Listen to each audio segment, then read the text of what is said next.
Hello and a very warm welcome to Meghan and Harry News YouTube channel. Meghan and Harry released an official statement regarding future events. This was already expected, but this is now official. It has been confirmed that Meghan will head to Germany with Harry next month. On Thursday, a spokesperson for the Duke and Duchess of Sussex confirmed that Meghan will join her husband at the upcoming 2023 Invictus Games in Dusseldorf, Germany in September. Duke and Duchess of Sussex are delighted to attend the Invictus Games 2023 in Dusseldorf. The Duke will be in attendance throughout the entirety of the Games and will be joined by the Duchess shortly after the Games begin, the spokesperson said. And this statement was issued just hours after it was confirmed that Harry will be attending a charity event in the UK a few days prior to the Invictus Games. On Thursday, it was announced that Harry will attend a charity award ceremony in the UK on September the 7th. The event takes place on the eve of the first anniversary of Queen Elizabeth II's death. The Duke of Sussex will only be in the UK for a few days as he will fly to Germany for the start of the Invictus Games on September the 9th. Meghan Markle will not join Prince Harry at the Well Child Award ceremony, but the couple have confirmed that they will both be in Dusseldorf for the major sports event. It is of no surprise that Meghan will not be going to the UK, because the establishment and the toxic media and their ongoing 4-year smear campaign against her and Harry have been doing their best to turn Meghan into a figure of hate. Admittedly, only the dumbest of people would fall for such a campaign, but you just never know what kind of people are out there and how they might be influenced by the toxic, dangerous tabloids. So it's perfectly understandable why Meghan would not want to go to the UK. The media have weaponised certain elements of the society against her for absolutely no reason at all, and all because the firm see Meghan and Harry as a threat to the royal family, because of what they permit to be the crime of merely being popular.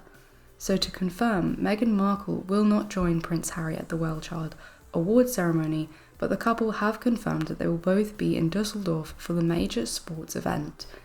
In a new statement, a spokesperson for Meghan and Harry said, "The Duke and Duchess of Sussex are delighted to attend the Invictus Games 2023 in Dusseldorf. The Duke will be in attendance throughout the entirety of the Games and will be joined by the Duchess shortly after the Games begin." Yet, even with this statement, the UK media are not happy. They really are so ridiculous, as this tweet shows. UK media, if Meghan doesn't like it, she can leave. Meghan leaves. UK media, Meghan should never show her face in Britain again. Meghan makes the decision to not come to the UK with Harry and rather go straight to Germany. UK media, how disrespectful of her. I noticed a similar story doing the rounds just the other day about a YouTube channel that was joking about going to Meghan and Harry's house and protesting outside. And now we have more of this type of harassment being reported in the toxic media. This apparently coming from a close friend of the couple.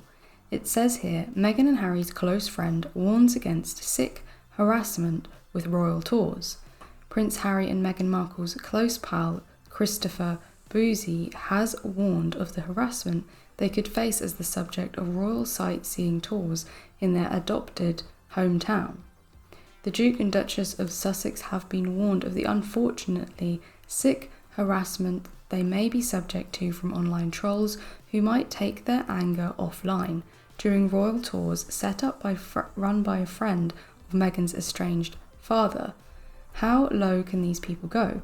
Was it not recently that a channel called Popcorn Planet, or a channel associated with that channel, was talking about a protest outside Meghan and Harry's house, which they then later passed off as just a joke?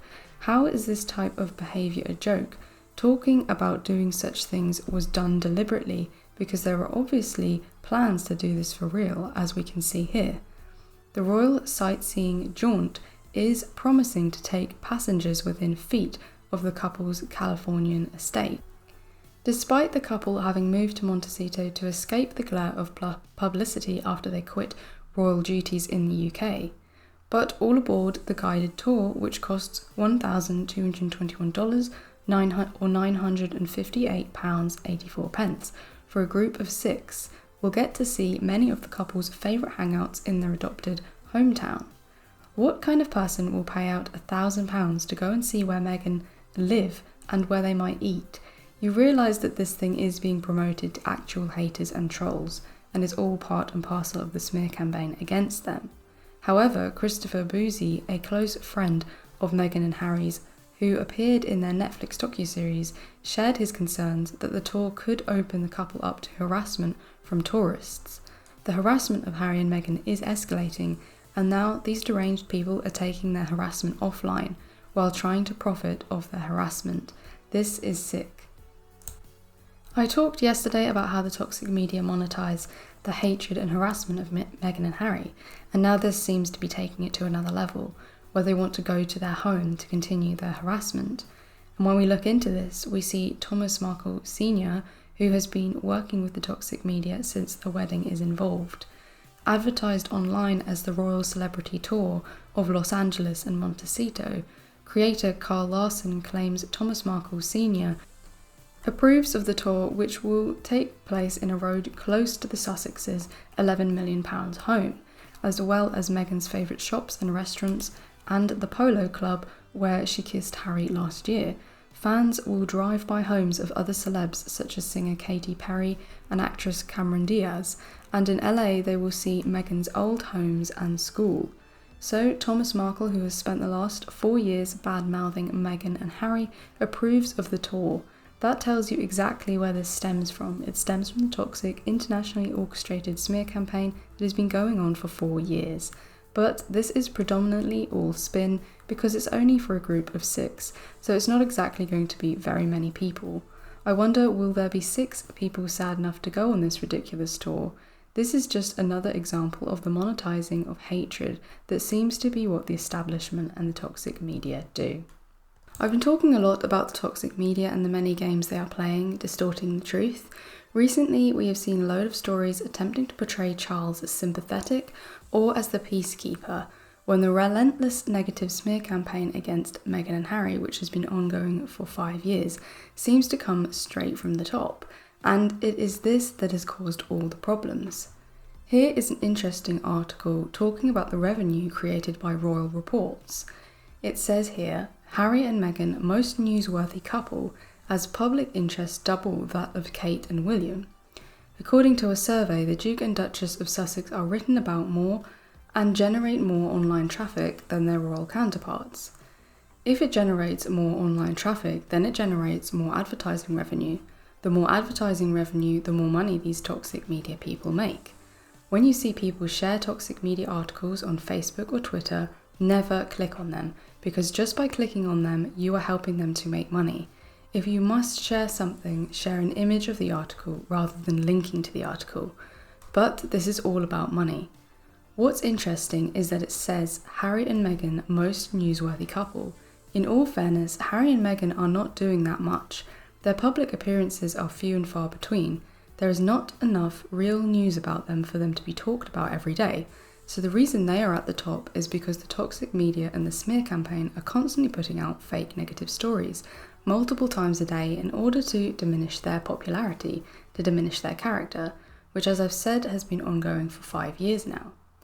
It continues, Prince Harry and Meghan Markle are currently the world's most newsworthy couple, according to a new study. While Prince William and Princess Kate are the second most written about couple in the world, they only generate the 4th highest amount of traffic, behind Beyoncé, Jay-Z and Ben Affleck and Jennifer Lopez, in 2nd and 3rd place respectively, research by experts at jeffbet.com has found. Now you can see why the PR of the firm constantly leaks stories about members of the royal family and Meghan and Harry. They're trying to get more publicity for themselves. The whole reason for the smear campaign against them was because of this popularity and how it doesn't align with their royal hierarchy. In their minds, Kate and William are heirs to the throne, so by default they should be most popular. When Meghan and Harry come along, they mess that hierarchy pattern up, hence the smear campaign. It's staggering to think that all of the millions of negative articles about Meghan and Harry have come from simple jealousy and envy, not forgetting that by quitting and financing themselves, they have proved and highlighted how the royal family have absolutely no need to keep sponging off the UK taxpayers. It continues, although the value of their readership is relatively evenly balanced between the Prince and Princess of Wales, there are nearly 6,000 more articles written about Kate than William. King Charles and Queen Camilla are the fifth most newsworthy based on the value of their traffic, although the King makes up 80% of their exposure. Much of the interest in the King and Queen has been generated thanks to their coronation, which took place on May the 6th.